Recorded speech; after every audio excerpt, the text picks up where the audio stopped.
Recording. Terrific. Good evening, everyone. I would like to call to order the Park and Recreation Commission meeting of February 22nd, 2021.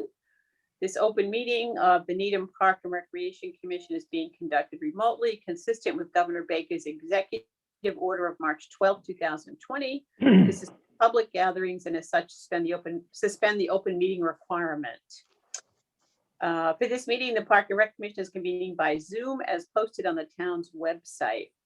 Please note this meeting is being recorded and some attendees are participating by video conference. Accordingly, be aware that others may be able to see you. Please take care not to screen share your computer. All supporting materials that have been provided members of this body are available on the town's website unless otherwise noted. And so why don't we start? Welcome, everyone. Thank you for coming. Would you like to bring Eddie over? Do you want to, if that helps, he can. No, I'm going to bring Penny over though. Penny Penny Grossman. Grossman. Okay, absolutely. Yep.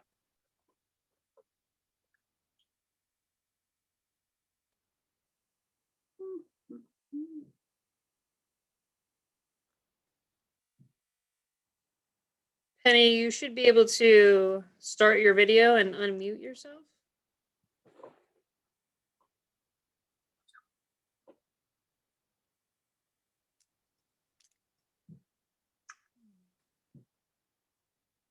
We'll see. Yeah, Penny, can you hear us? Because if you can, you need to unmute yourself, which. Okay, here I am. There you Cindy, can you hear me? Yes, I can. Can you hear us? Yes, I can, and I can see you, but I don't know if you can see me. So that's We cannot. okay. Hi, Stacy. Hey, Penny, how are you? Good. No, we can't see you. You should have a video button somewhere that says, if you click it, it'll say, I don't see anything that says click. So well, are you on an iPad or on a laptop? I'm on an iPhone. An iPhone. Mhm. So on my iPad, if I click at the top of the screen, Yep. there is something that comes down that says video. And Okay, if let's I, try. Okay, I see a bell, a Zoom, the bell. I don't know what the bell is. Mine is a video. I don't either. Then there's something that says Q&A, but I don't see anything that says video. Huh. Is there anything that says more? Not that I can see. I got a little blank circle and a thing that I guess is me without a picture. Yeah, that's what we're seeing. You're a little blank circle. Well, we can do this with just the audio and without the video.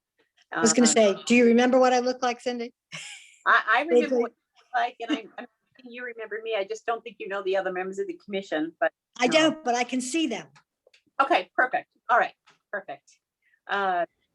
Then Penny, let me welcome you to our meeting, and the two staff members that are here that work for the Park and Recreation Department. The town of Needham is Stacy Mulroy, who is our director, and then Kristen Wright, who's wearing a mask, and she is our administrative specialist.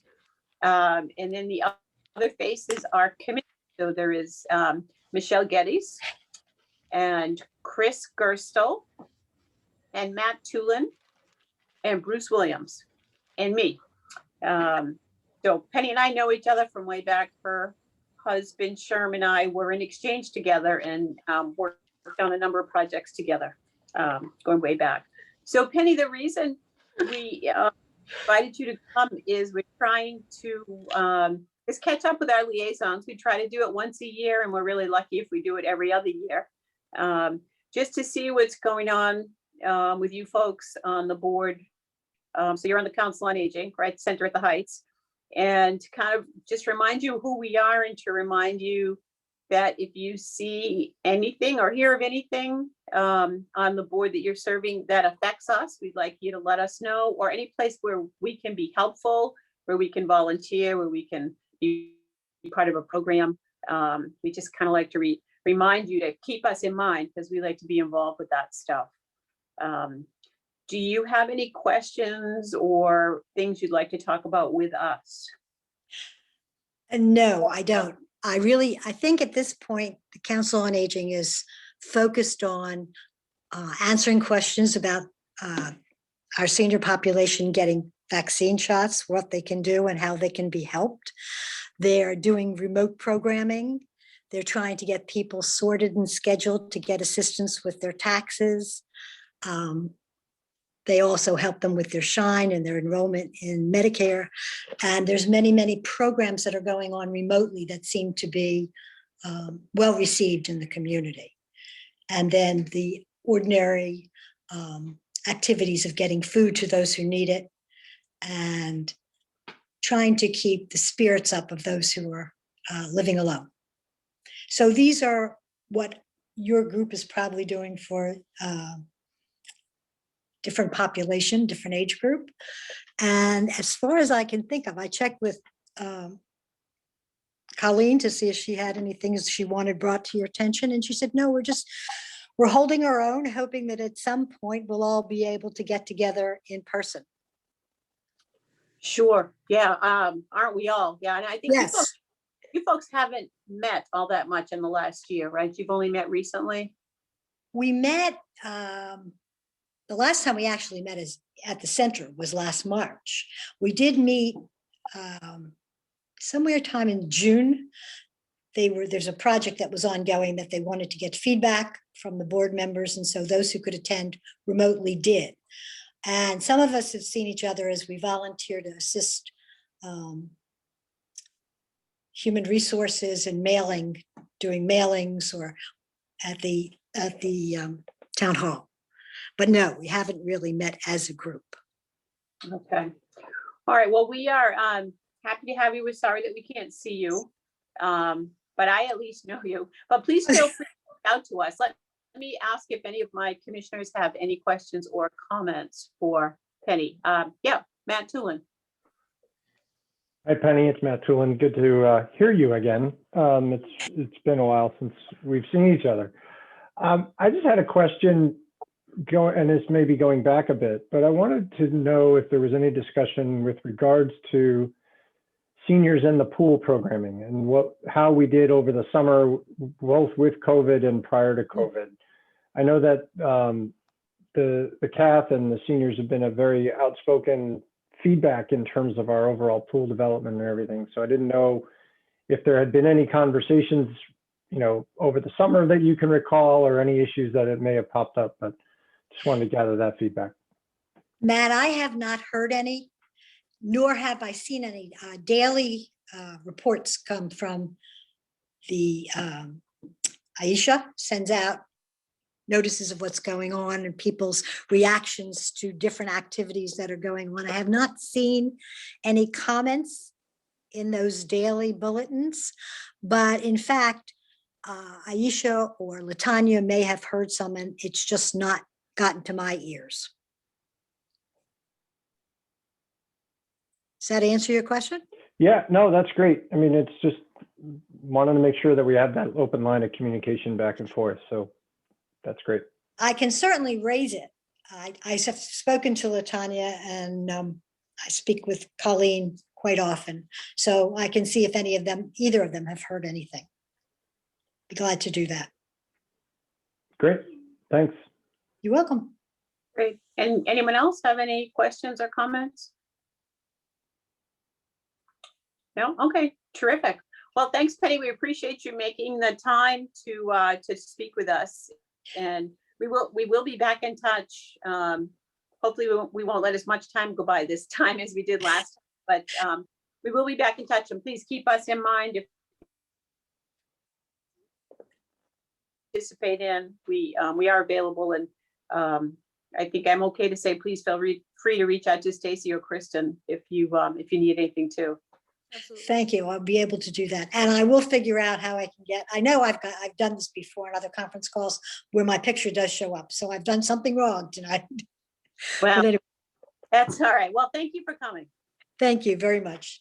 All righty. Bye-bye. Bye-bye. Thank you, Penny. You're welcome. Bye.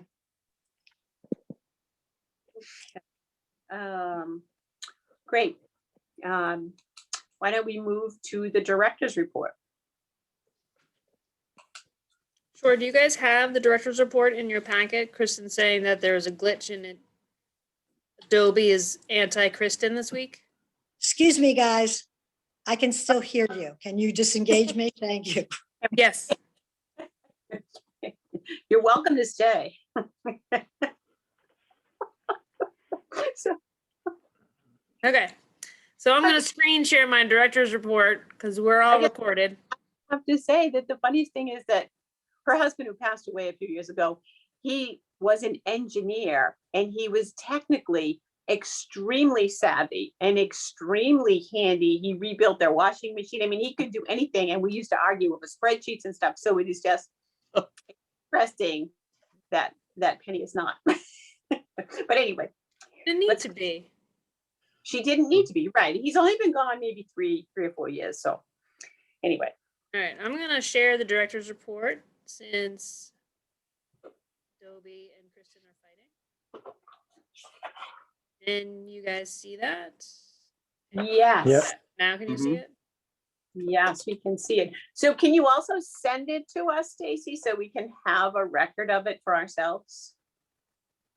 You want me to do that right now? Well, whenever. Kristen, I can you send do I can that send it right now. Yeah, I can send it right now. Thank you. All right. While Kristen's doing that, we'll go through winter programming. We're doing what we can. Blue Hills is ending. We've got a few programs inside that we are moving around depending on our vaccine clinics. And Chris has got like a new slew of spring programs that we are working on. I just got an email today that I forwarded to him.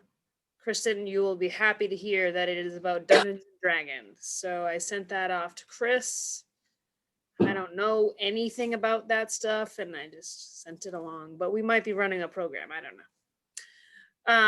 know. Fields and fun is really what I should make this title be. Island lighting will be out sometime this week. Kristen has not heard yet, according to her look, about when exactly that will be. Do we need to send somebody to knock on the doors and Knuckles over there? Because that's been an agenda. I know you guys are pushing it. Yeah, no, we finally got, it took us a while to get a date, and they did say the week of, they didn't say specifically today. So I wouldn't harass them. I mean, I wouldn't knock on their door quite yet. But if by the end of the week we haven't heard anything, then I will reach out to them again. The Field Summit, we have tentatively booked for March 8th, for the hour before our meeting. Mhm. And our field permit requests and special event forms are now available online. Again, people can request permits. They are in no way, shape, or form holding any fields for anybody, despite the social media presence of some of our youth sports organizations. Nobody has a permit for a field, nor will they until we meet with public health. Have we So had a lot of user groups already submit? We have had three user groups. Okay. Submit. But there is a lot of social media presence on other groups. So can I ask if, does that time work for the commissioners at 6 o'clock on March 8th? Works for me. Okay. I should be able to make it work. Okay. All Did right. we discuss 6:30? Did I forget that? Yeah, did I thought we discuss said 6:30 and we were going to go a shorter agenda. So usually Stacy, usually we have the opposite as I read that. You froze in the middle of that, so I don't know. All I heard sorry. was opposite. All right. So usually, hopefully I won't freeze this time. Usually we have our meeting and then we have the field summit afterwards. Oh yeah, you're right. We do. right? So we usually meet at either 6 or 6:30, and then at 7, we start the field summit. Yeah, we just do an abbreviated agenda. Yes. anything Might you- I suggest that this year we flip it so that we have a hard stop on the field summit? It's prob- Uh, in prior years, we've had people where they, like, if there were newer teams that were there or people that needed to negotiate, like teams that needed to negotiate field space, they would stay after and talk and see if they could make something work.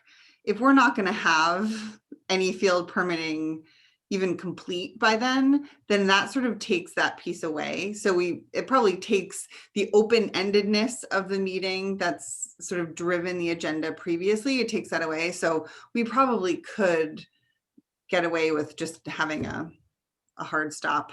It's just the agenda is different this year. yeah, I don't think it's a bad idea at all. I Mhm. like the idea of having it at 6 and then it's a hard stop.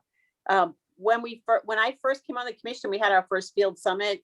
Our former director would put like the diamond people at one table and the multi-purpose people at another table and basically let them negotiate is a nice word. They argued it out, but it did end up that they all got along when they saw each other's problems. But sometimes there was a lot of gnashing of teeth. Things have progressed remarkably from there. So I don't mind doing it at 6. I think that's a good idea if the commissioners can make it. It sounds like most, if not all, can. So, okay. Also, just one quick thing, what I've heard is that there are some user groups that are already doing kind of a pre-meeting, so they don't have to kind of hatch things out at the meeting. So like 3 or 4 user groups are talking and saying, hey, listen, this is what we're looking at. So you're not kind of getting conflicting stuff. If that helps, I don't know, but I think it's good that they're starting prior and not gonna kind of clog up the meeting with going back and forth. Well, and I hear what Patty would do. My philosophy is I don't need to take the time for them to engage with each other and watch. So if they want to do it beforehand, great. What I need is for each group to submit so that the department can handle it. It would be much easier for us if they figured it out ahead of time. So we weren't the ones going back saying like, oh no, you can't have this because so-and-so has this. I think that's a great plan because I don't think it makes the most sense for all of us to sit in one room and let them hash it out, especially if there's like 2 or 3 groups that can just figure it out on their own. Okay. Is there anything we need to discuss?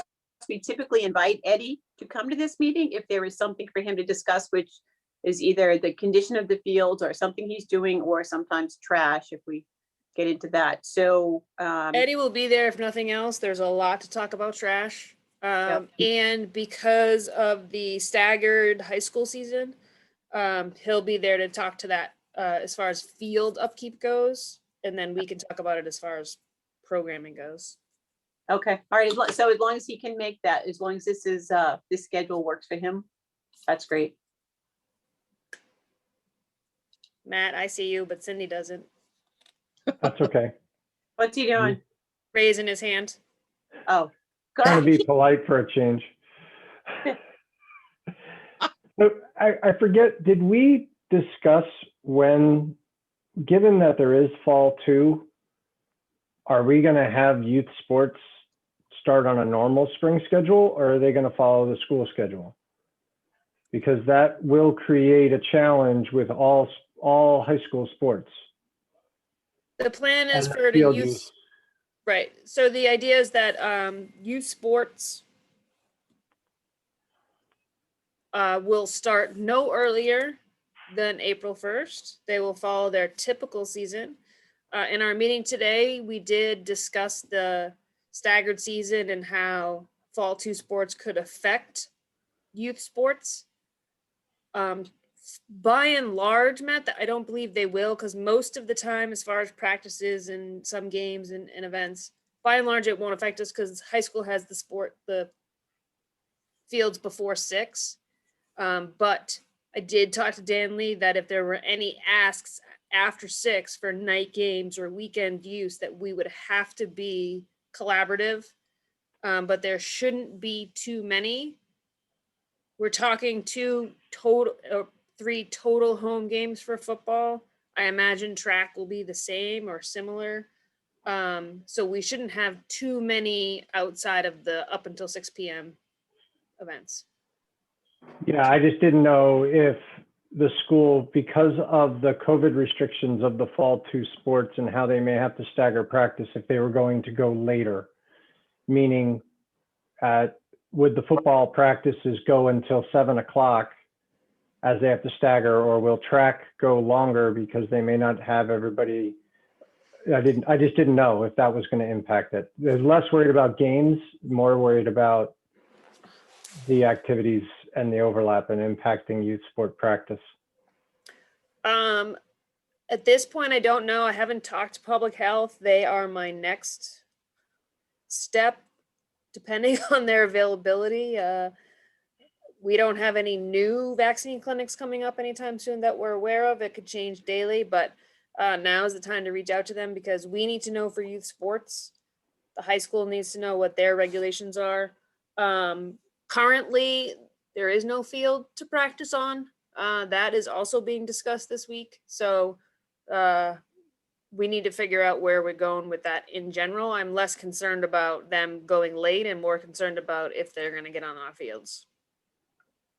Well, do we want to talk about that during the director's report or during the agenda item? Because Agenda. I think during the agenda, yeah, we have a little bit to talk about there. yeah. All right. Playgrounds. You guys have all received the assessment. If anybody wants a hard copy of it, they are now in my office. They're bindered, so you're welcome to one. Basically, this part of the director's report will come on and off the agenda just as we update things. We are working on a plan, whether we call it, basically it's an action plan of how we're going to assess these and deal with them. But as I get to it and update certain things, then we'll put it back on the agenda. Some weeks you won't see it, some weeks you will. First and foremost, we'll be addressing ADA updates to greens, because that has already been officially earmarked. So that will be our first plan of action. We have no actual plans of action yet, but that will be the playground that we go to first. Other than that, they were under snow until this afternoon, and now they're probably pretty clean at this point. So I had an idea. I had talked to Stacy about it last week, I guess, and I'm thinking once she has a plan, we can then think about the how it impacts the budget and how it goes into the capital plan, and what we can do that makes sense from a financial point of view. But obviously, the most important things are to take care of the things that were deemed hazardous and get those knocked off right away. Definitely. There are some things that we're going to just outright remove for safety's sake, first and foremost. And then that won't be part of the action plan. We'll just get that done as soon as we can. Okay, CPC. There was an Emery Grover meeting that I'll let Chris talk to. And the only other thing that is pertinent to us is their original public meeting date of March 3rd was bumped out to March 17th. Chris. Yes, we only, at the last CPC meeting, we had one subject to talk about. It was Emery Grover, and we still had a over 3-hour-long meeting to talk about everything else that was on there. So we owe you. We owe you. Really. For doing I know it. Kristen and I emailed during the meetings of what the over and under is going to be, and we were both way off. So, but it's good though. I mean, we joke around that it is a long meeting, but it is healthy, good discussions that they're having. We sometimes go in circles and need to get out of that, but it is a healthy discussion that we are having. The good news in regards to the synthetic track proposal has never been an issue in regards to questions, concerns, anything like that. I know that it was pushed off from the last calendar part, but there hasn't been any, I don't want to say negative discussion, but any issues for that not being a problem going on to the warrant article. It is still up to the public meeting that we will have on the 17th, but it's, you know, on a certain point, it's a non-issue. The three that are kind of sticking out are McLeod, the reservoir, and Walker Pond. That the common theme seems to be drainage is an issue at all three. Now, McLeod and the reservoir are connected together because they're literally right next to each other, and A leads into B and B leads kind of into C. That we will be discussing those three articles at our next meeting to kind of hash out what it's going to fall under. I know that Eddie, in regards to his presentation that he will give to the public meeting, he is going to address the drainage issue as part of McLeod, but he is also going to go over the benefits of the improvements we're going to do to the field. So it's not just a drainage issue. That is a major part of it, but it's also the enhancements of what his ideas are for McLeod, because he is going for design fund money. So that's what they're looking for. If they want to hatch it out later of, hey, should the DPW be responsible for fixing the drain when they go to construction?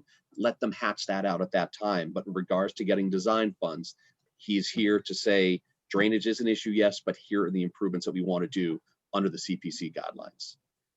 Walker Pond is, again, with the drainage issue. Some of the members have brought up that this is the first time that you've ever had so many town departments and the public sector included on one thing, because you have all the abutters that are around Walker Pond. Some people are on public sewer, some people aren't, and it's kind of a hodgepodge of, well, what about this? And some of the articles or some of the, improvements have to be left up to the neighbors.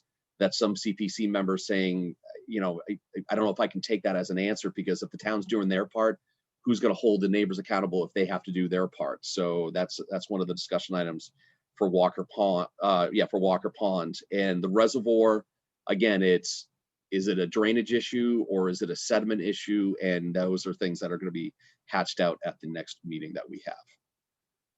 So thank you, Chris. On the Walker Pond thing, it's important that the CPC understands that those neighbors who are not on the tied into the town sewer do not impact the pond.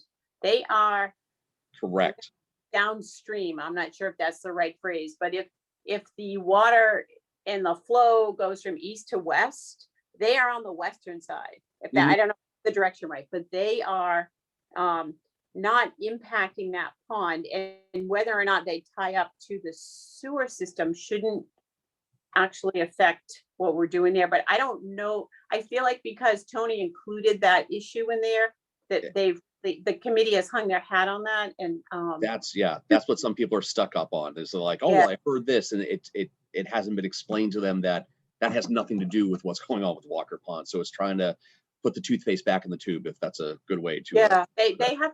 It would be helpful if they could just understand that the way the water flows and the way the drainage goes, that those people are down. I'm going to say downstream. They're not affecting the pond. But anyway, hopefully that won't tie it up.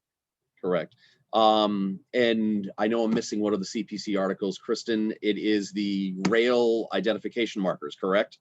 Trail. Yes, that again has been a non-issue. It's short money, if you want to put it that way. So there really hasn't been many conversations about that, but it seems like it's a very good idea to, for the CPC to approve something like that. Great. Okay. In Fisher Street Trailhead. Fisher Street, that too has been a non-discussion item. People think it's a good idea. It makes sense. The presentation was good, and no issues going forward. Town common beautification. That is under open space. And again, I think the liaison did a great job presenting that with Mr. Ed Olson. So again, that looks as a non-issue, and I think it will be the crown jewel of the center of the town. Terrific. Chris, were you at that meeting, or was just Kristen there? No, I was there. She's just keeping me honest. I like to make sure she's paying attention. To Chris's benefit, Emery Grover was the most part of the last CPC meeting, so the rest of the projects are. Are there any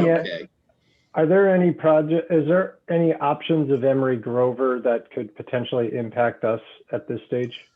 Well, so I know we have mentioned this before. The parcel of land that is to the left of Newman School, that it was bought by a builder, The builder either wants to sell it back to the town or the town wants to acquire that piece of land. Certain members of town management have suggested, hey, that might be a good spot for a new school administration building. School administration or the school committee has looked at it, but their preference would be to keep it at Emery Grover. So that discussion has been had, but they don't want that to prolong or stop what is going on with Emery Grover right now. There's also been talk of, oh, we could use Hillside as swing space, or you can put a school administration at Hillside eventually. That's, you know, topics that are brought up. But the Greensfield option got killed then. Oh yeah, that hasn't been talked about since we killed it whenever. Okay, just making sure. Thanks. And what about the Stephen Palmer building? That hasn't been mentioned at all either. I think they're primarily focusing on keeping Emery Grover at Emery Grover. They're not going to renovate that thing, are they? That's the talk right now. That's why they're trying to go to design funds to see what the cost estimate, and I want to say it's 26 million as a you know, ballpark figure. Tear the damn thing down. For the Well, I mean, for the construction, Chris? yeah, or how much is it? I'm sorry, how much?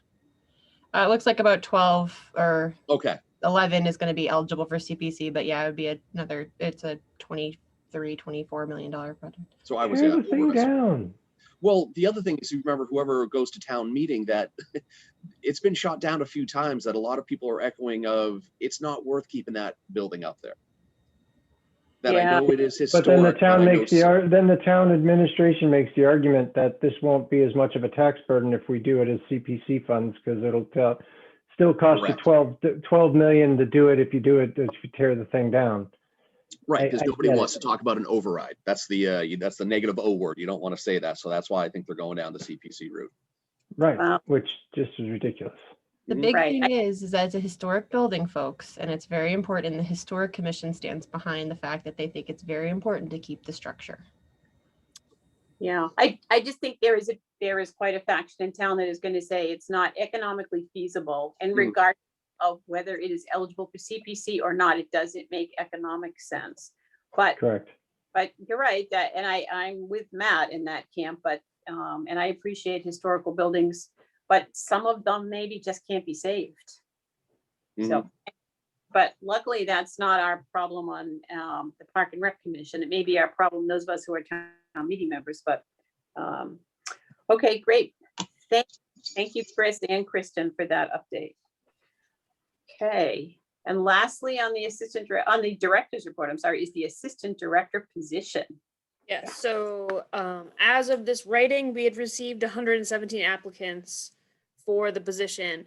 The true number is 118 because when Ellen got back to work today, she realized somebody goofed and didn't send one to me. So we received 118 applicants. Of those applicants, I have at first glance narrowed them down to 26, and I am working on getting them down closer to 15 or 16 for first round. So I think that's great. 117 applicants. I think that's really phenomenal. thanks. Yeah. Did it myself. Yes, good luck. Good luck Thanks. with it. We are very anxious to fill that position. I mean, Okay. they have to work with me and Stacy, so what's not to love?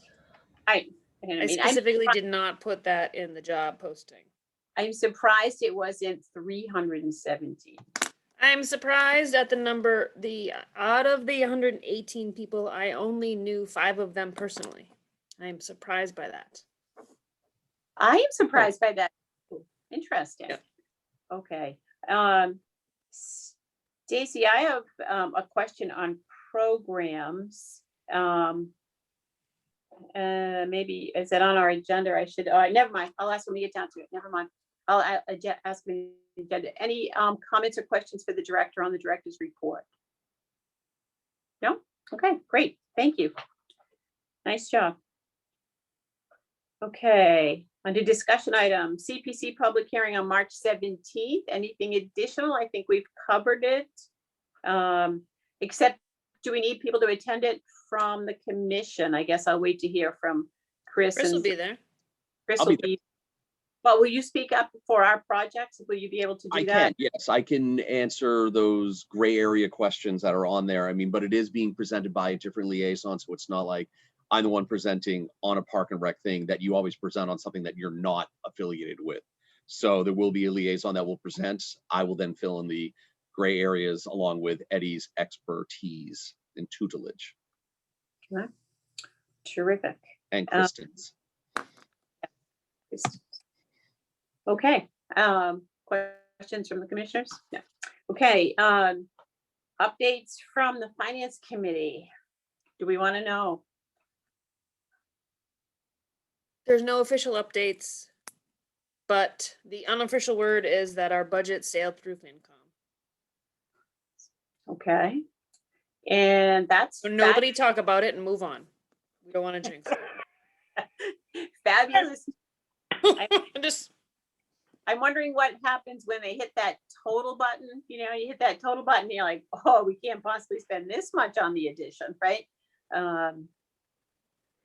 They haven't reached that point yet, I'm I haven't guessing. reached that point. I talked to Katie King. I was like, so what are the next steps? And she was like, I don't know. Because we're both brand new. So we're both figuring it out. You know, they have to come to whatever they do. And then there's some conversations about, I don't know if, you know, if things come up at town meeting, whether or not, if we're virtual or not virtual, whether or not I should be there. Like, you know, there's just the process that's coming up. So I will keep you posted. We can Great. keep this as an agenda item. If there's nothing, we'll sail through. If there is, I'll update you. Perfect. Great. Thank you. Okay, next, programs, spring and summer programs. So I'm getting stuff in the mail. I guess I always get this, even though my kids are really way grown up, about summer camps and programs, especially summer camps. And I think I mentioned this to you, Stacy. They are planning and sending their brochures as if life is going to be normal. I don't know if that's what you guys are hearing. And these are private camps. These are not municipal camps, but I'm guessing those of you with younger kids are seeing even more than I'm seeing. Yeah, you guys are probably getting bombarded. Michelle's like, oh God, I don't even check the mail anymore. Yeah. That's why I have a Hotmail account, so I can just send those things. Yeah. Yeah, so private camps seem to be going all in. Municipal camps seem to be, you know, in discussions. We have like a camp meeting every other week with MRPA. It's about 50-50. There's half the people that are planning for all in and they're going to pull back as we get closer. The other half are planning as if it was summer and they're going to add on as we get closer. We haven't yet broached the subject with summer camps with public health. Again, slightly busy people. But the conversation with public health regarding the pool is we should plan as if it were last year right now.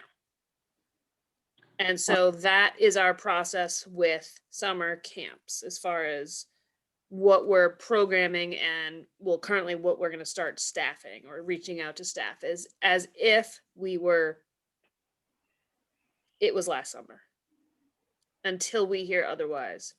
It is easy. It is hard to and HR, while they want us to hire, if we overhire, we cannot let them go. Once we enter into a contract with them, we can. That's a whole big messy thing that HR doesn't want us to do, which is fine. So it's easier to right now reach out to our returning staff members, see who's interested in coming back, and then start to add on as we inch closer towards summer.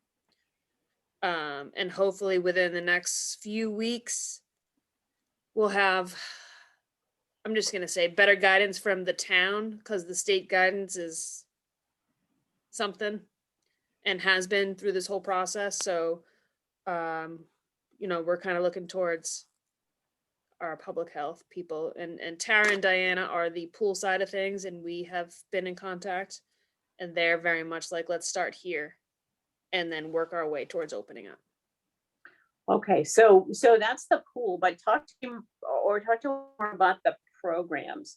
Are we, first of all, are we running any in-person programs in the spring? And what programs are you planning to run in the summer at this point?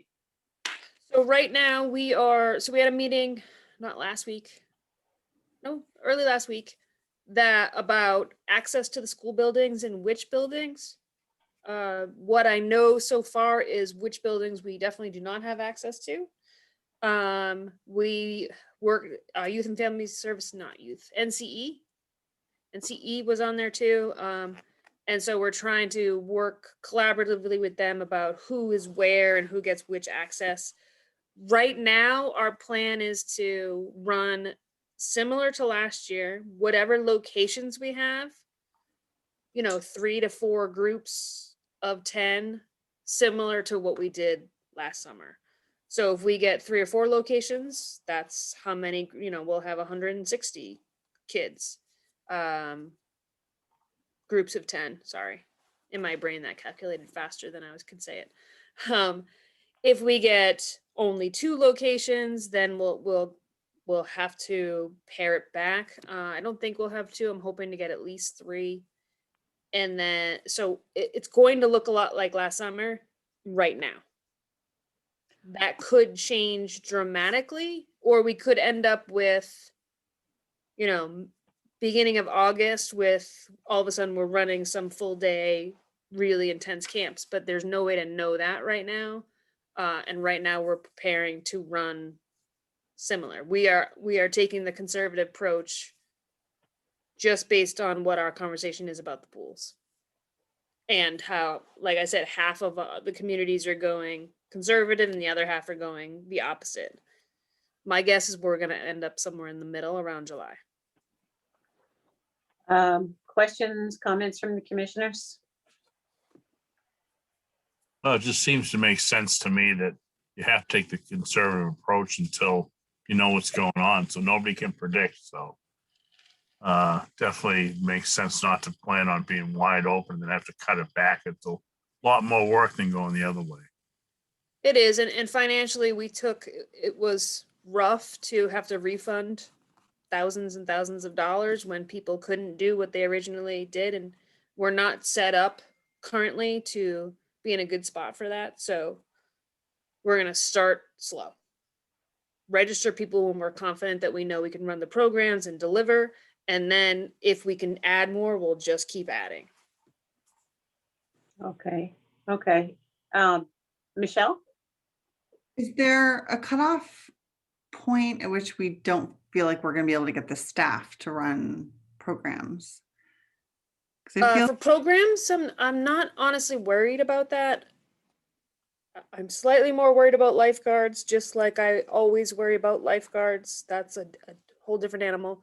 For programs, I don't. I think we'll be okay. I think we're financially, we pay pretty well, and kids are tired of being inside. So including the high school kids, and they're going to want to be outside, playing kickball, even if it's socially distant. So I'm not concerned at all about our program staffing. And from a lifeguarding perspective, we need to hire more than we typically would, right? I mean, Well, again, if we're hiring, hire them. right, if we're hiring the same as last year, like with our cohorts, that will be roughly whatever we did last year, 30, 40, we had cohorts of three different cohorts. My concern is not the numbers of lifeguards.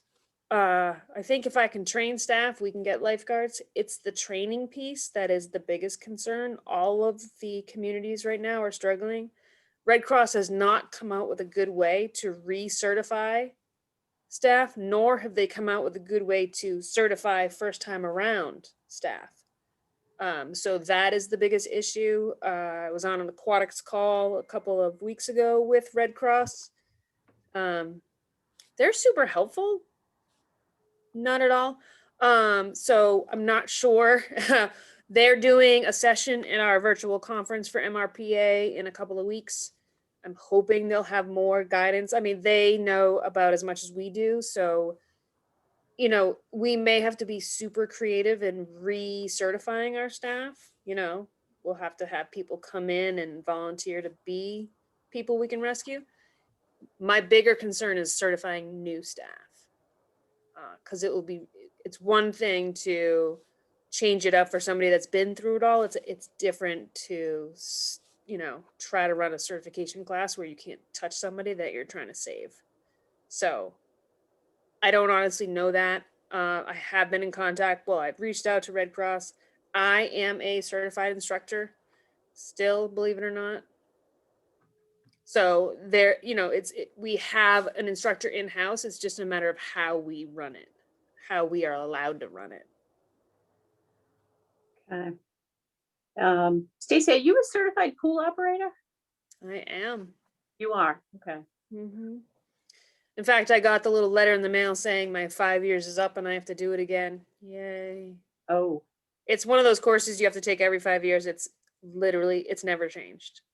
I've been taking it for 25 years. It's never changed. so It's not amazing. helpful for our pool.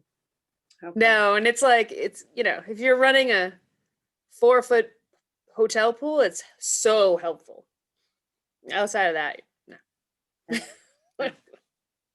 good to have it. Okay. But yes, I will have that. All right. Any other questions on programming? Are you getting many calls from parents or emails from parents asking about summer programming, or are people just kind of giving up? No, we're getting a lot. We are getting, I'm sure we're getting more at the Park and Rec email that I have not been looking at because I don't want to deal with people that are reaching out to me about the assistant director position. We are getting some messages on Facebook and Park and Rec stuff. So we are getting a good amount. Anytime there's a good heavy snow, people are like, what are you going to do with my kids in the summer? Yeah. So like there's always an influx anytime there's a snow day in February. People are like, oh my God, Right. please tell me you're going to run camp. And when Right. does the school open? So Understandable. Okay. Okay. If there are no further comments or questions from the commission, why don't we move to facilities, which is fields mostly. Okay. Field usage, St. Joe's update. Did you I ever get reached one? out. I haven't heard anything back. Okay. I'll ping him again. I mean, right. it was vacation week. I'll ping him again if I don't hear in a few days. Okay. I think we were just curious. Mhm. Field updates. They're closed. Fields Next are subject. end of story. So, Stacy, do you want to bring us up to date? Do you want Chris and I to talk? Do you want? Wait, is this an option? No, I don't. Thank you. Next subject. On it. Sure, I will bring it up. Okay, so if you haven't already heard, the fall 2 season starts tomorrow. Eddie and his team have worked diligently to clear a good amount of snow off of the track and some paths leading up to it and some parking areas over at DeFazio. They have also cleared off, and I'm using that term cleared off specifically because they're not plowing anything. There is a snow blower, fancy schmancy tractory thingy. I don't know. But it Very is cool not a looking plow. for those of It you who is- care. Yeah, I got the video. It's very cool. They have cleared off an area at Claxton and an area on the grass part of Memorial. The idea being, and we'll get to the Memorial turf field in a minute, but the idea being is the track team will have access to the track, and the football teams will have some space to, we'll use the correct term, Eddie couldn't find it, do some conditioning, some preseason conditioning over at Claxton and at DeFazio. And what that means is they can throw the ball, they can run, they can do whatever, no contact, no tackling. As people may or may not know, a grass field in winter is frozen. They might as well play on asphalt. And if it gets rainy and has a random 50 or 60 degree day, it turns instantly into mush. So these areas are specifically for conditioning. Eddie used the laughable term of calisthenics. Word of the day. Word of the day. Oh, and he used it many times, so it was hilarious. So that is a short-term, 1-week solution. That is not a long-term solution. The memorial trustees are extremely hesitant and currently not interested in, first foremost, they're not interested in letting that field be plowed. But that at this point may be not an issue because of the weather coming down in the next 2 weeks. It may be cleared by then. It may be not an issue. The other thing is Memorial, specifically because of all the sledding, the snow has been packed and compressed and now is just a sheet of ice. So, Eddie was talking to us at the meeting earlier today. It doesn't actually matter. You can't, you couldn't, there's no amount of equipment Mhm. that could actually pull up the ice. So it may be a non-issue. I have not specifically talked to Mr. Galello or any other trustees except for Mo Handel, who I talked to today. But they are now saying that they will not allow the high school athletics on Memorial before May 1st, not May 1st, April 1st. There's some pushback at the very beginning because high school sports have always gotten on the third week in March because that's when their season begins. And B, it's our only football field. So that was where it was left. Then Eddie called me a few hours later, said he talked to John. He thought John understood, and then John did not want high school athletics on that field in no way, shape, or form. We have a meeting Thursday, myself, Dan Lee, Eddie, and John Galello. And I bumped into Mo today at the vaccine clinic. He asked how it was going. He said he would help out. And he would, as long as I reached out to him, he would attend that meeting. And if necessary, call a bigger meeting. We don't know. This may or may not be elevated to select board. At this point, there was the idea of floating for practice sake only about whether or not the commission would be interested in letting DeFazio be used. So I think as a commission, we should discuss it if the memorial field falls through. My understanding is John seems okay with allowing games, but no practices. I don't understand. Like I said, I have not talked to him. I do not know. So obviously we can't hold a game at DeFazio, but I think the commission should discuss whether or not they would allow practices at DeFazio.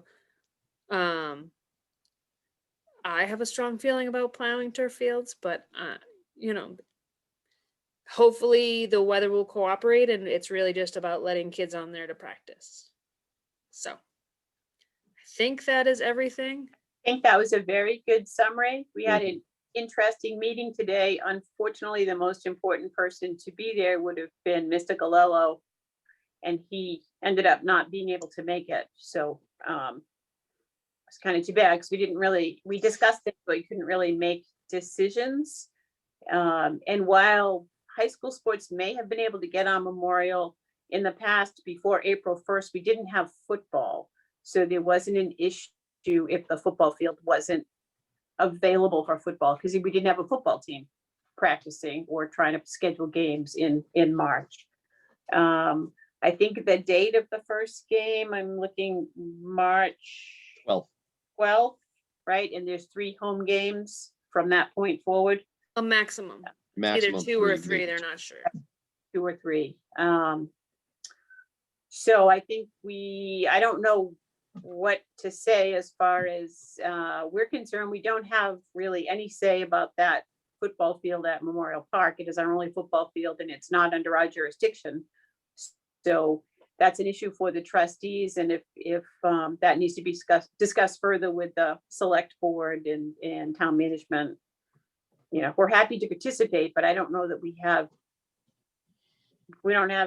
really have a vote, right? We can say what we think, but I'm not sure that matters.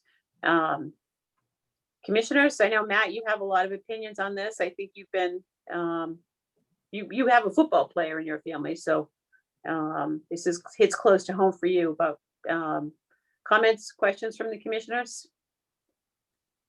Bruce? Yeah, Yeah, I mean, when I talked to John Galello, he goes on and on and on and on. You know, what the half-hour conversation could have been had in 3 minutes, but he basically said that his opinion was the field's going to get damaged. You know, with the weather forecast, but I'm just looking at it right now, it looks like it's pretty favorable for everything to melt.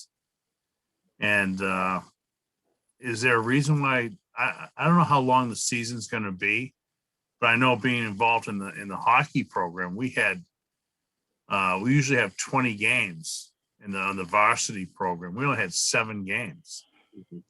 And in the JV program, we usually have 20 games, 18 to 20. We only had 4. So if they have to sit back for a week, is that really a problem versus the issue of damaging the field? It going to have to further be repaired at a later date. And the next 10 days forecast looks really, really warm, sunny, and some rain and stuff. So it might be a total moot point. And possibly the football team, can they practice in the gyms just to get their stamina and get their calisthenics in and all that stuff? Not letting them. Can't practice indoors. No, I think they will not let practice them indoors. the COVID rules won't let them practice indoors. But yeah, that's interesting, Bruce. So I think are they talking 5 games total? Is that what I got from today? Are they? So it's a 5-week season. So yes, essentially half of them would be, they don't have any details worked out about home and away, but yes, it is a 5-week season, which is significantly less. I think it's been a long time since I followed high school football. Thank you. Yes, I'm getting yes. But Bruce, I think the concern is where are these kids going to practice, if we can even use the field to play games, regardless if it's before or after April 1st. It's where can they practice? Okay. Matt? yeah. So I'm a little biased, but just be declarative. But there's 2 things. One is, as much as I appreciate and respect this is the jurisdiction of a different board, they need to have the discussion as a public meeting. They have not met on this. They have not had it as a public discussion, and they have not voted on it. So that is a point that I've made to Mo Handel, is that as he is the liaison, but that needs to be a public meeting. And when that happens, we do have a voice, because we do have a liaison who is a member of that, which is Mr. Williams.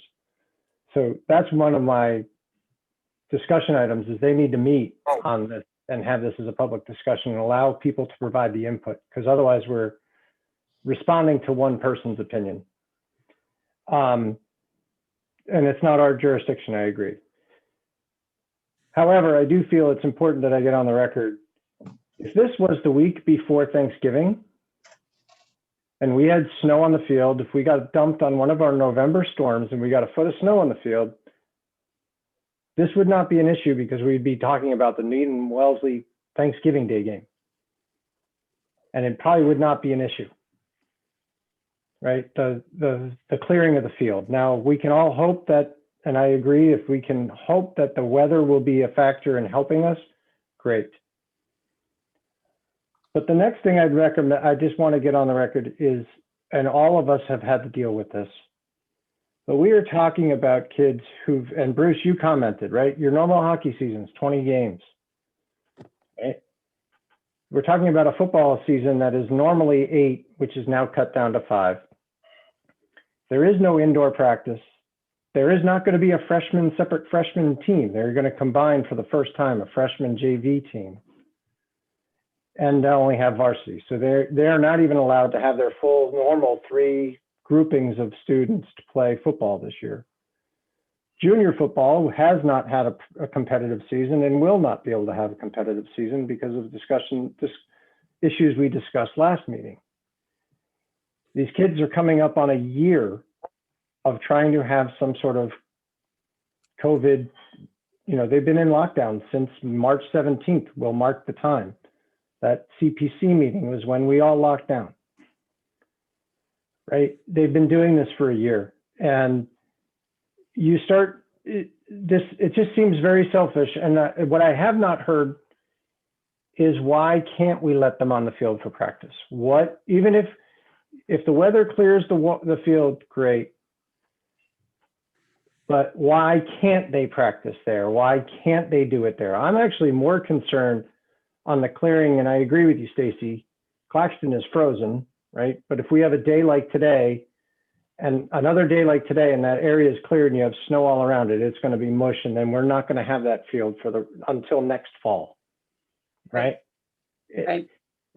So while it's not our jurisdiction, it impacts us and it impacts every sports group. This decision impacts every sports group across town, not just Park and Rec and not just Memorial Park trustees.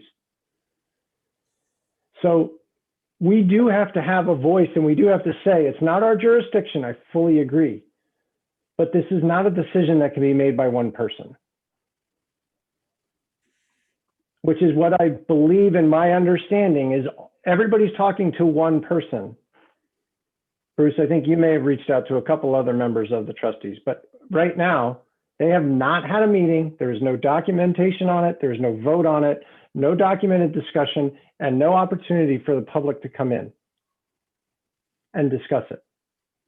Now that's a double-edged sword, because there will be people who won't want football to happen at all, right? But regardless, it needs to be a discussion that should be had in a public forum, not in the back offices of town hall.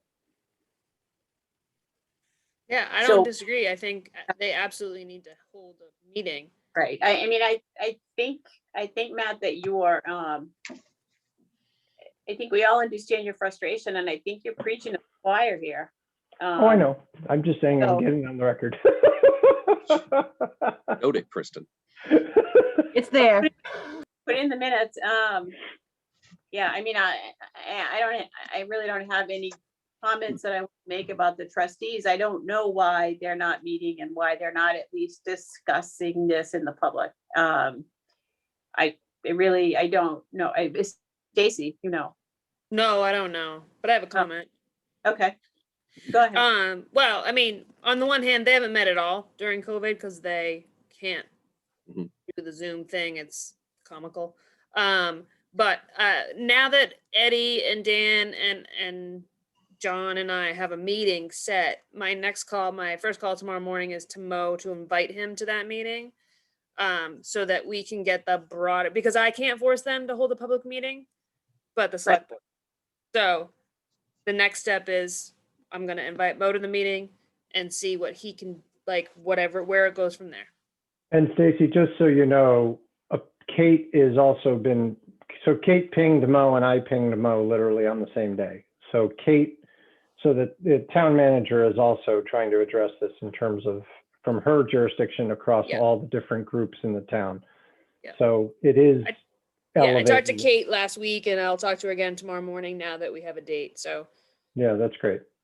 I mean, I 1 minute, Chris, I will That's fine. say that I am sympathetic to the idea that they may not be in favor of plowing that field, because it gives me great pause to plow an artificial turf field that it feels like we put it down a minute ago. So if I had to vote in favor of that, I would struggle with that, and I would really have to have some assurances from Eddie, who, we think is great. But I understand that not allowing them on the field before April 1st, if the snow is melted, and they can melt it with the pellets and stuff.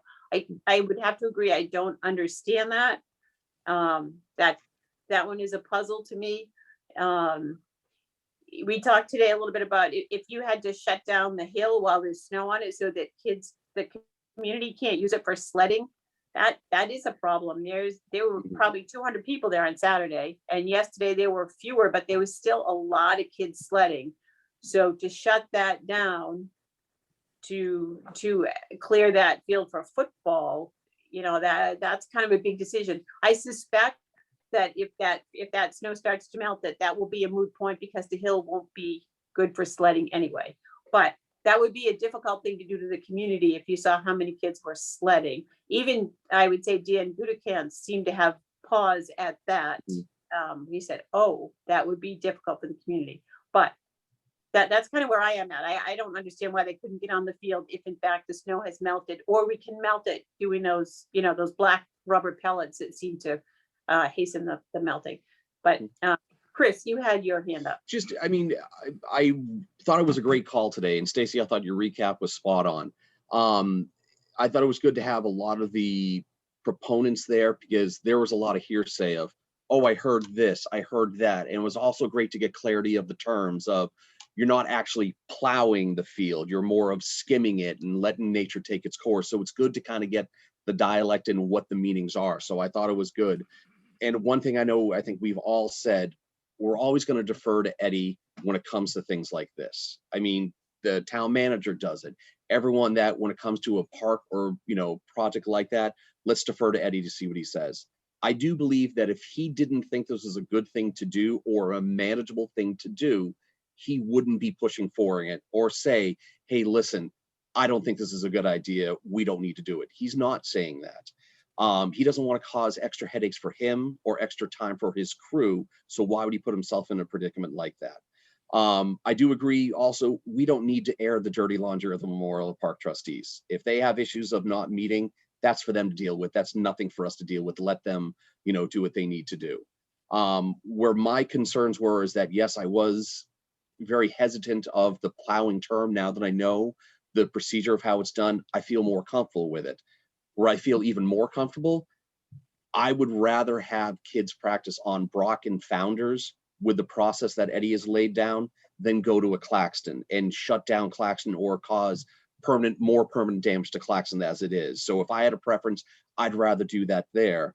And my only other question would be is, as Dan Lee, as an athletic director, wouldn't you want to have your fall two programs at the same location? So you would have a track practice at the track. You would then have your football going on at Brock and Founders, again, socially distanced, that they would have their COVID protocols in line, that you would also have plenty of parking. I mean, imagine if you had a practice over at Claxton. It's tough to get over there right now. You now have a bigger parking lot at Tafazio where you could spread people out and it's more consistent. People are used to doing something like that.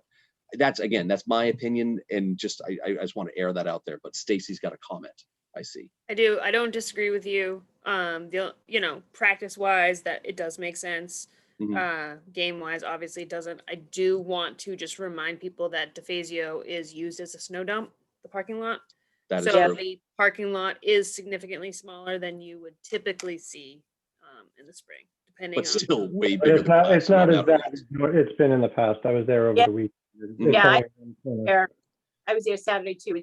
I think about the winter in They 2000. have been pushing it back to Mhm. prepare for track, but that is just something we just need to keep in mind, because if you put everybody down there, that's another issue. But we've seen 2015, that lot was full of snow. Yes. Oh, yeah. We couldn't open the fields because we couldn't get to the parking lot. That wasn't a matter of the fields being open. It was the parking lot couldn't be opened.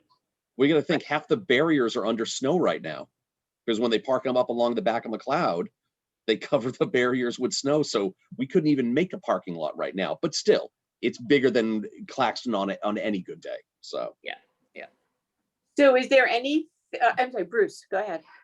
So one of the questions we should ask somebody who knows better is Ed Olson or somebody else, that if all the snow melts and the field is soaked and saturated, is it not a good idea to practice on? Are the kids going to tear it up? for the turf, So the turf I don't know field, the answer to that. And the it other drains. thing I can do is I can reach out to the trustee that I know very well and ask him what grumblings he's heard about the opinion, rather than just focus on one guy, but what's the whole board of trustees think about getting the field open for the high school. And I know, speaking to Dan Lee, he said that it's just something about the Memorial Park trustees just don't want to work with the high school. There's like an old vendetta, something going on there. So to get to the root of the problem, I think find out if the fields are saturated but clear. Is it a bad idea to run practice on there?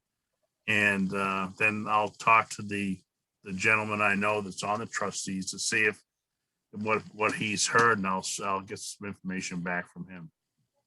For as far as turf fields, they are designed to drain very, very well. So yes, you can play on them. It's the reason why turf fields can open so much sooner and can be played on in the rain. Yes, Okay. it's, and the Short answer. field concerned about tearing up is where Ed has cleared space at Claxton, and they would be on real grass, even though we're just. Oh, then no, we don't. Mhm. Can't. Then we couldn't, and they would tear that up. Matt and then Chris. First, It's the mustache, dude. you like it. That's the second comment in the day. You like it. I think if it's the comment, dude, I think it's the caterpillar's got to turn into a butterfly and fly away. Proud. All right, let's keep it professional because we're on the record. Agreed. I guess I wanted to just echo Mr. Gerstel's comment. If Eddie is good with it, I am good with it. And to that end, I would like to recommend or allow Eddie to clear, if needed, DeFazio so that they can have an alternative site for practice. I mean, it is going to be difficult for them because they have a bit more equipment to get there and there's no buses. So there's not like they get bused, which is one of the reasons why from a football player perspective, just walking down the hill and having their equipment, because I don't even think they're going to get locker rooms, just like hockey didn't have locker rooms or anything. So, but so there is a little bit of a logistical issue of getting there, but if Eddie is okay with trying to do it, I'm all in favor of let's get them on DeFazio to get moving. Well, what exactly do you mean by clear? I want to know what, because clearing, are you talking just the snow blowing that he did this past weekend? Or are you talking that? Whatever Eddie recommends to be able to make that field usable, that is safe for the fields, then I would say, let's ask him to see what we can do to do that. I mean, I agree, we don't need it this week, right? Because they are going to do all dry land conditioning. But, you know, if we don't get the weather at this time of year is unpredictable. We get a snowstorm in 2 weeks. So what I'm saying is whatever Eddie recommends in terms of clearing turf, probably, and we can determine on when, but I would encourage that to happen so that there is for at least the second week, or maybe because they're trying to practice as much as they can because they have to catch up. Because the other thing is usually football has 3 to 4 weeks before school starts to get conditioned and get warmed up. And they don't have that this year. So that's why they're spending their first 2 weeks solely based on conditioning, is because of they didn't have all of that, other preseason, and not everybody had full sports over the winter. So, if we can give them an outlet, I'd much rather them be on DeFazio than to be at Claxton. And if Eddie's okay with it, and I agree with Chris, if Eddie's okay with it, everybody else should be. So I'd much rather us see what that's how we can make that happen. I'm just going to say, I don't know that I'm in favor of that plowing, that $5,000 plowing job where they come in and they use a machine and they plow it. On the artificial. I don't know that I'm not really thinking that's such a good thing, Matt. The other stuff he's talking about, which I think we've done in the past, where he puts down the crumb rubber and it's black and it absorbs the sunlight or whatever, it tracks the sunlight and it melts faster, or that whatever he did this weekend. I didn't see the machine, but I saw the end result at Claxton. Mhm. I mean, that's great, but in plowing the artificial turf, I don't know that Cindy, I'm saying whatever Eddie recommends is the best course of action is what I'm going with. I'm not necessarily advocating for what that method is. I'm saying let's leave it to Eddie. I do think I agree with you. And believe me, as I said before, if this was the week before the Thanksgiving Day game, we would be looking at all means necessary to try and clear that field for that football game, as would Wellesley. No, That's- I don't, but that would be at Memorial Park, and that would be up to the trustees, so Mhm. I don't know, you'd be asking me to do DeFazio. So I'm not so good with plowing the turf field, and I understand Eddie's the expert for teams to practice. I just don't know that I'm willing to say, go ahead. Now, I don't know that I have the final say on that, but I'm not so crazy about it. But I'm let's- going with whatever Eddie's recommendation. If it's plowing, if it's the snow blowing, getting it down to a thin layer and then it melts. I don't know if crumb rubber will work, if that works, but the reason why crumb rubber worked in the past is that we already had low levels of fill. So this was actually going to help the fields in Right. the longer term. Mhm. So I don't know that this field, as it's only a year old, if that's a logical move right now, if we need to put more crumb rubber in. Again, he mentioned it as a Mhm. possibility. He talked about it today. That was whatever Eddie recommends is all I'm getting at. I'm not advocating, Cindy, for which method. I'm saying I would like to let Eddie find the right method to clear it. right, and I'm saying that I don't advocate for one of those methods. So we're at two Okay. different. But Chris, why don't you speak? The only other thing, and again, I don't want to turn this into a CPC meeting in regards to length, but one thing that if we talked about, and Stacy, you brought it up again, is if you're out practicing on a frozen ground and you hit your head or you hurt, you fall on the ground, it's like falling on pavement. One of the things that we have in the field permit package is concussion protocol. I think we'd be taking a step backwards if we put kids on a field like that could possibly get a worse concussion on a solid surface like a frozen ground compared to a turf field, where didn't we put in a certain level or layer on the new turf fields that could help with concussions, like so lessen the blow? Again, A lot of time talking about the pad. yeah, so I mean, this is something that we're trying to get better as a commission to say, hey, you got to do your background checks. Hey, you got to do your concussion protocols, that to put it at a field that we built it and paid to help with certain things like that. It just, I don't want to say helps the argument, but just it's a step in the right direction compared to digging out a frozen tundra and having kids fall on that. And the only other thing in regards to is cost wise, you're right. I'm not for the $5,000 plowing. I want nature to take its course. For that way, it doesn't cost us anything, doesn't cost the school anything. It's just the cost of time for Eddie and his crew. It's not going to be a budget line item. I mean, they might hit a little overtime for doing what they're doing, but there isn't that significant cost to let nature do its course, or Eddie with the crumb rubber kind of thing. I would be against having a professional service out on Brock and Founders to clean that. I would hope the natural way would be the best way to do it. But do we need to have a discussion to even let them practice? Because Stacy, you were saying that, right? Do we need to have that discussion to let them practice? Regardless of how the field gets cleared, I think, Cindy, I agree with you. There's multiple decisions here. It's how is the field get cleared?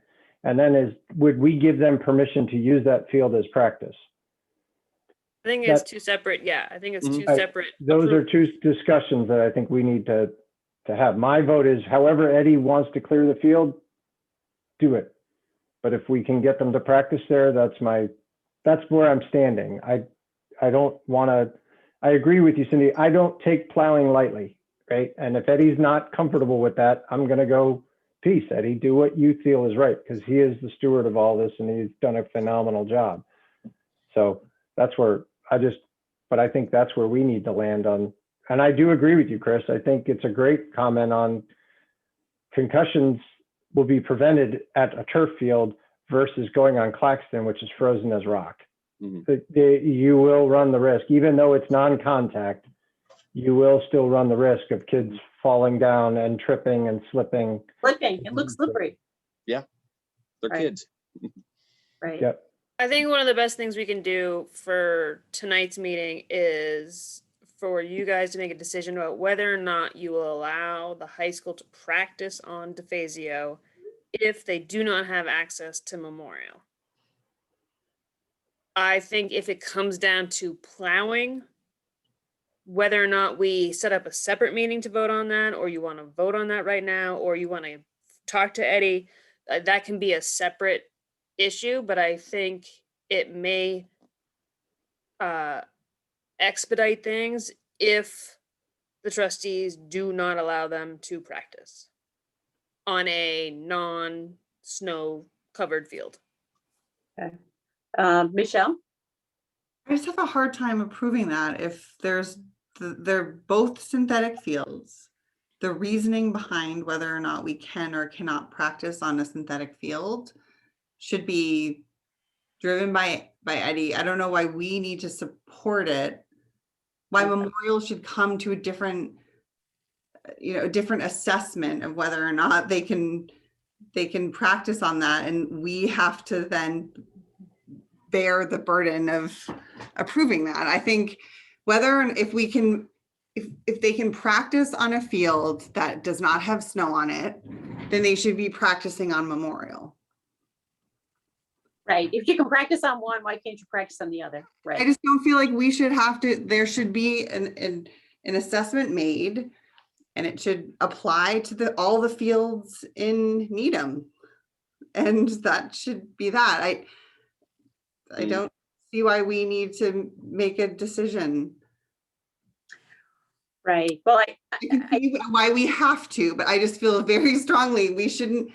The rules should apply to all fields across the town.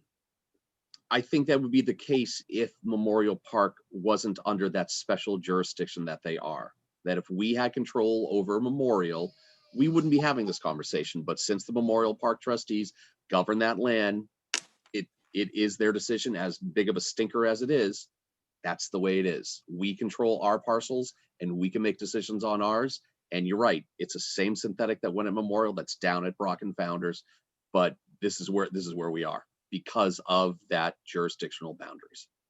right. And I think it's two issues. One is they are very against plowing the field, right?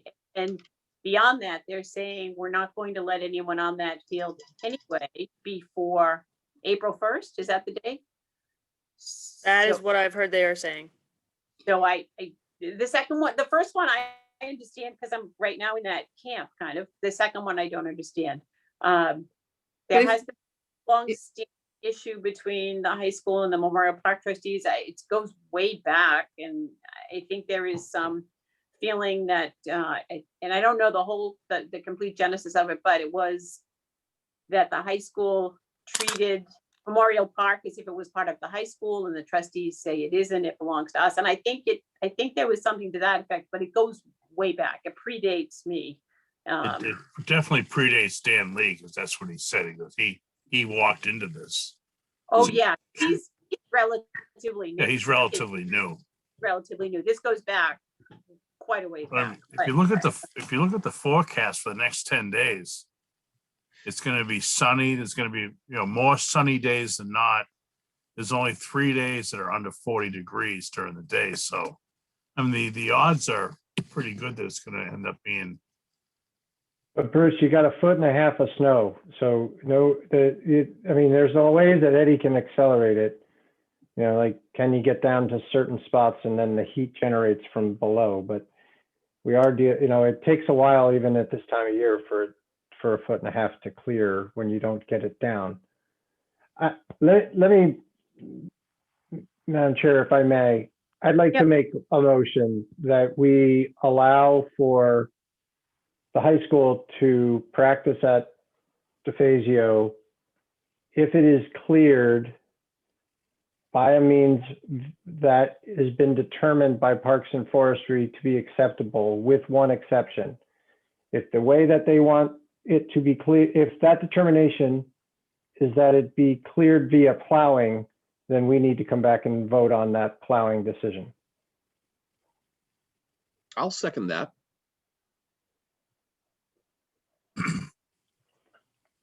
Okay, any discussion about that? Yeah, I have a question. Sure. So if you're talking about them using the machine that we're talking about earlier to get it down to a skim above the field, so we're not actually touching the field when we're clearing it off. If in fact that's the way they did it, and that seems to be what works, I think that'll work fine. But if it means they're gonna actually snowball right down to the field, it might be a problem. Oh, I Don't know. wouldn't want that ever to happen. I agree with Matt. It's up to Eddie. If Eddie says that he can get it right down to like a half inch or an inch, then the rest is just gonna melt anyway, then I'm for it. So I have a question actually, and then Stacy. So what he did on Saturday, Friday, whatever, he did it on grass, right? He didn't do it on turf. So that snow blowing machine is not for the artificial turf, as I understand it. That is for grass that is frozen, basically, right? So he doesn't have a machine that he would use on the artificial turf. Right, so just to be As far as I clear, know, yes. right, so what he's using is some kind of a snow blower thing. I didn't see it, you guys saw it or saw video, but what he's using is not for the artificial turf. So he's not going to be on the carpet. So what he has won't help Brock and Founders, right? It would, he did Claxton because that was a place we could find a big enough space with grass and try it. So I'm not sure that we're really making any kind of a motion, except that if our artificial turf fields are clear, then we would allow this team to practice, which honestly, if my opinion is, of course we would allow them to practice. If they don't have a place to practice and we have a place that's available and safe, then why wouldn't we let them, a high school team, practice, right? But I don't understand when we're saying he can clear the field. I mean, he's going to do what he thinks is best, but Well, you said that if you wanted to put down extra pellet. right. So what I'm saying is, if there is a way that Eddie can accelerate the melt of the field or clear then like that doesn't require him coming back, is what I'm trying to say. But if he was going to plow or do something like that, hang on, Kristen, I got you. Then we would need to vote back. But that's kind of what I'm saying. Okay, I think that's fine. Go ahead, Bruce. I say, I'm a little confused. Are we talking about him clearing not the turf field, but just the grass? It's going to be very frozen still? No. That's the DeFazio Founders and Brock fields. Brock. Which are both artificial turf, right? We're talking about those, and we're actually not really saying he can shovel them or plow them, but do something else that's not going to rip the carpet, right, or destroy the carpet. But I think Matt worded it well. Accelerate the melting process. Yeah. right. So is the surface at Memorial Park the same as at? It's the exact same field. It's Same field. So it's Same. almost like he's doing a test drive basically to see how it works. No, I mean, he's done this in the past, Bruce. He's done different things to accelerate the melt in the past. It's the exact same field. It's just, we don't have jurisdiction over Memorial Park. So I'm recommending that we as Park and Rec do what we can within our jurisdiction to support the school's Fall 2 sports programs. It's not their answer, but it's something that we can do to help them. All right. I mean, I'm okay with that. Again, I don't think we would ever say no to this kind of thing. But Stacy? I have a comment. Kristen did too, I think. Or she was waving at us. I'm not sure. I was just going to read back the motion as I had. Oh, before you do that, I can't make a motion or amend. I just didn't know if you wanted to make a stipulation that we would allow this if and only if it was the only option left to the high school. Meaning, if Memorial becomes available, we do not need to accelerate anything at DeFazio. I like that. Yeah, I like that. Absolutely. Right. So Chris, do you want to amend the motion? Because Stacy's I right. can't. She can't. I just can make suggestions. She can make. Kristen, can you put Stacy's words in Matt's words? Well, what I understand that Chris just said was that the commission would only like to allow practice at DeFazio if it is the only available option, and it should only be cleared by an acceptable method determined by Parks and Forestry to accelerate the melting process that does not require plowing. However, if plowing is the option, a secondary vote of the commission will need to be taken. Is that Wow. what you say, Chris? Nailed it. I think you nailed it. You might have left out one or two keywords, but I'll let it slide. I think you nailed it. I think you might have been an English major at some point in your past academics. I was not. You had a first say Well, in there or something, but You could be. All right, so that motion was, that was do we need to vote on that one too? Let's see. So Mhm. we have a motion and we have an amendment. Is that correct?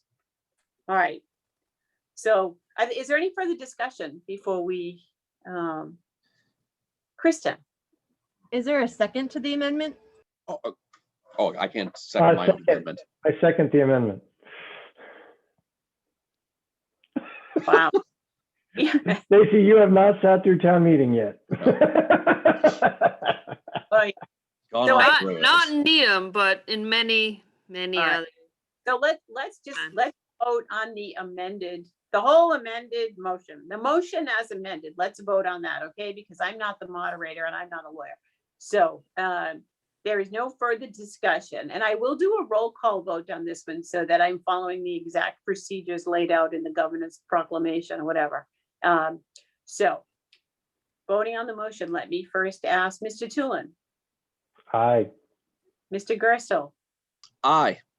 Mr. Williams, Aye. Ms. Geddes. Aye. The chair is also an aye, so it passes unanimously. Thank you. Glad we got there, folks. I have a couple of questions though, Matt, just before we go further. Are any towns not holding, or maybe Stacy is not holding fall 2 football?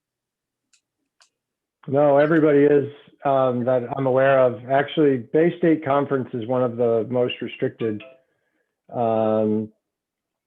Like we were talking about for basketball, every conference in the state is having conference playoffs last week, and Bay State Conference, which we are a part of, did not.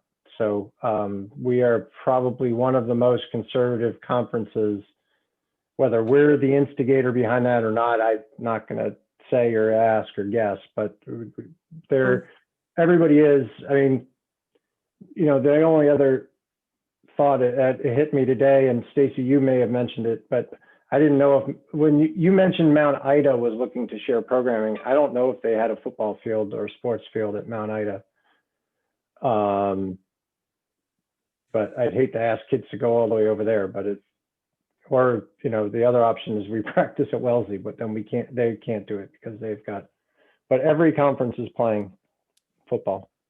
Okay. Mount good. Ida does have a football field. Oh. That may be Field worth trip. mentioning to Dan Lee as an option. Right, and Dan Budikins did say today in a meeting that the schools would find money if they decided to do something on the fields. I mean, the funding was not an issue, so that was good to know. I figured the football parents would probably pony it up anyway if they needed to. Yeah, they've already started that process. Yep. Okay. Well, there we go. Field update. That was easy.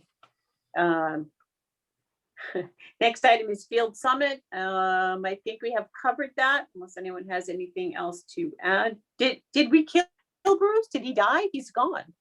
He's finished. Done. That was He's it. done. Well, all right, I understand it. There right, he he's is. Oh, he's back. Bruce, I was worried you disappeared. I was worried that we killed you with that last discussion. No, it's good. I'm getting ready for golf season, so I'm not ready to check out yet. All right, I understand. Okay, pools. What do we got going on for pool membership? So pool membership is one thing. The other thing is the report is attached. You also received it last week. Does anybody have any questions on the report itself? No, I thought the report was good. I thought you summarized it. You took that initial report, you summarized it very well. Everyone have Thanks. to look at it. And nobody, I mean, everybody could have emailed, nobody emailed, so I assume it looked pretty good. Yeah, I mean, my only questions are you following through on the recommendations, or really, are there any recommendations that you're not going to follow through on? So. but There we've are done- none that I plan on not following through on, provided we have funding. Right. Like I pointed out, the autofill for the lap pool was a problem. The UV lamps and the spray deck needing to be replaced, that kind of stuff. I assume that's all on your list? It's already all in the works and trying to be scheduled. Okay. Any commissioners have any comments or questions? I know you read the report thoroughly. Did somebody drop the refurbished portable microphone, or what happened with that? Probably regularly, Got it. So the frequently. microphone was sitting on the chair a lot, and it can roll. It's concrete. Oh, Or the okay. pool, We're working. Yeah. We're working through some things. swimming. It was one of the things that highlighted when I was reading through it. Now, maybe we need to bubble wrap it. And it's already replaced. No, I'm looking at one of those OtterBox cases to make it like ridiculously Oh, like, yeah, whoa, like right. Can drop those out of a plane, I think, right. Okay. All right, so The other thing is pool memberships. The whole This is right? going to stay on the agenda. I don't know that I could recommend anything right now if you are looking for a recommendation. I think we still have to, like, I haven't actually met officially with public health, but we are going back and forth. The guidelines from the CDC about pools came out and we'll call them updated earlier in February. I have not sunk my teeth into them completely, but they are available. So I don't have any recommendations yet. At the last meeting, I did talk about all my concerns, and if you want to punt it to the next football next meeting, we can do that. Otherwise, football. if anybody else has any recommendations, but I don't have any. I couldn't make a fair assessment right now. Okay, so we will kick this can forward. Okay, Perfect. great. Okay, that breaks down to action item. No special events, no Nope. program pricing, just meeting minutes of February 8th, which were excellently written as far as I could tell. Do we have any questions or comments on the minutes that are in the package, or do you need a minute to read them? A minute for the minutes? No. Okay. Is there a motion to approve the minutes of February 8th? I'd like to make a motion to approve the minutes of the Park and Rec Commission for the meeting on February 8th, 2021. Thank you. Is there a second? Second by Michelle. Thank you. All right. Is there any further discussion? Hearing none, we'll come to the votes. All those in favor of approving the minutes, say aye. Raise your hand. Aye. Aye. Aye. Aye. Passes unanimously. Thank you, and thank you, Kristen. Topics for future topics. I'm sorry, topics now for future meetings. Any topics for future meetings besides usual? Chris. Just one thing, I know that it was talked about, and I think it's great over the last 2 weeks how people were out ice skating on the reservoir and all the ponds. I know, and we've been very good communicating wise of what ponds are open and which ones aren't. I think with this weather that we've been talking about coming up here, if we can make sure that we're ahead of the game and letting people know what ice is available to skate on over the next few weeks with the rising temperatures, it would be great, because when it's out there, it's a beautiful thing. So to have, the Ghostbuster in the background there would be great. But That's just, be dated. on top of Dated. communication. That is so funny. I honestly wish somebody was vacuuming around me in my house. Quite honestly, I would be really like that. Yes, so that's a good point, Chris, and I actually had wanted to bring that up. How do people find out about ice skating? Because people were out on Rosemary yesterday in the middle of the pond, and I drove by and my husband said, "Is that safe?" Like, I don't think it is actually, but they had shoveled it and they were out in the middle, and I'm like, I'm just gonna keep driving.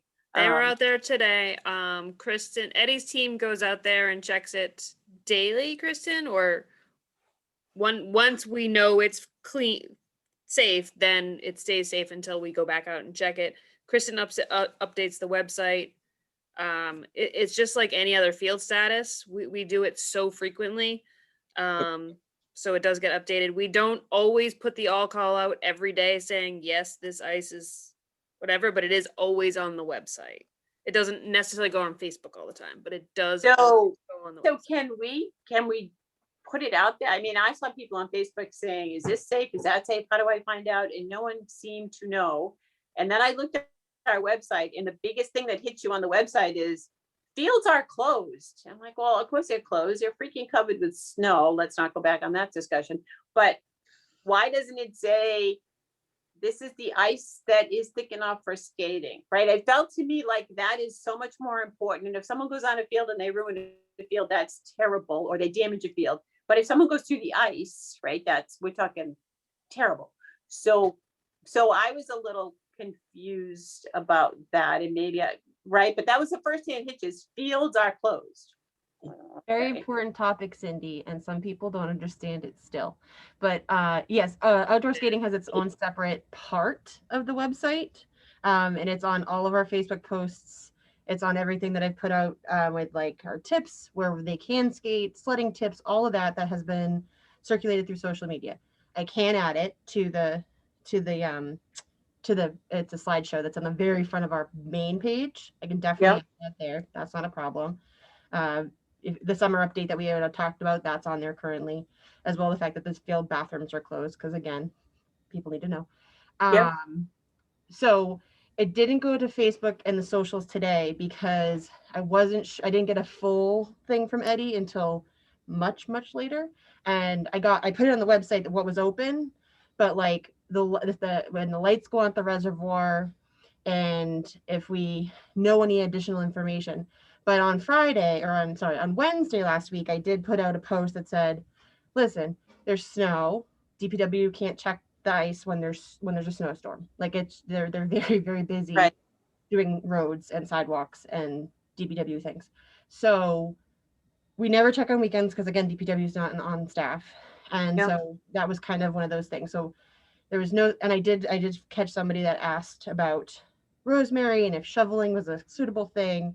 And I was like, just so you know, snow can warm ice, and we can't say that it's safe. So skate your risk, have fun. So what's the best place for somebody to check? When my kids were young, there was a phone number, and you called that phone number, and it was a recording that said, this is what's safe, and it, Farley Pond and whatever, right? The reservoir, right? And that's what we did. But what are they supposed to do today? Because I got a sense from Facebook that it wasn't so clear to them. And clearly I didn't know. Now I'm not going to skate, so it's okay for me, but I would like to be able to tell people. The website is 100% updated for any update that we have. So right now there's an update from today. And there is a ice status email group that I just added this year, and I posted all over Facebook. And we have a couple dozen users of that. That's all? A couple dozen? That's all? Dozen. I mean, new this year. So field status updates have been around for a while, so people have been doing them, but the ice one, it hasn't gotten that much traction yet, and it will. But once Kristen updates the slideshow, the minute you go on the Facebook page, you'll see that first, and so that will make not Facebook, our website, will make a big difference. And then people will also see that they can sign up for the ice status. So hopefully that will generate some traction. Okay, I just feel it's important, especially when you see people skating on ice that you're pretty sure is maybe not so safe. Okay. When the ice is definitely not safe, Eddie's team goes around and puts up the barricades and makes sure that like the parking lots say no. Like there's sawhorses and things up places that they have taken down. So right now it is trickier now when we're sort of in the in-between phases. Right. And yes, they were out. I looked out the window today and there was some very young people in the middle of Rosemary, and I was like, okay. Yeah, planning my route down there if I saw anybody go through. So that's my brain. Right, okay. Bruce, did you have a question? I saw your hand up.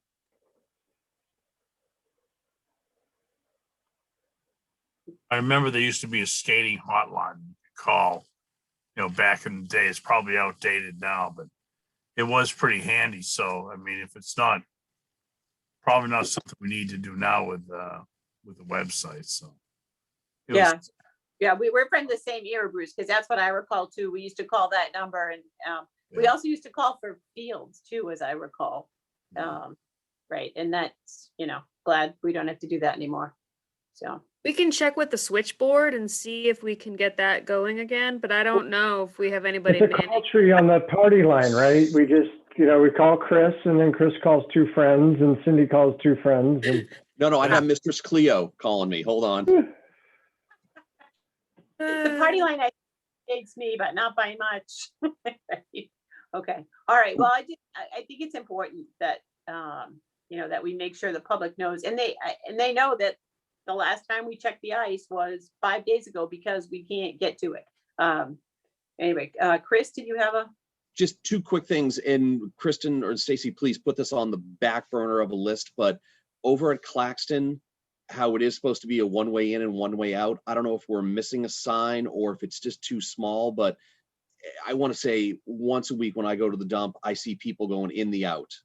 So where they're supposed to leave by the building, if we could either, if I'm missing the sign or if we get a bigger sign, it's just, I'm afraid there's going to be an accident there sometime. So just again, on the back burner, doesn't need to be taken care of yet, but just maybe put on your radar.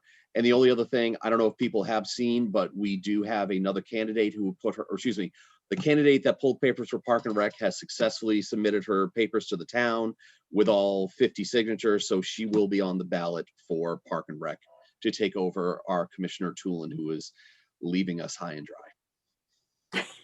So,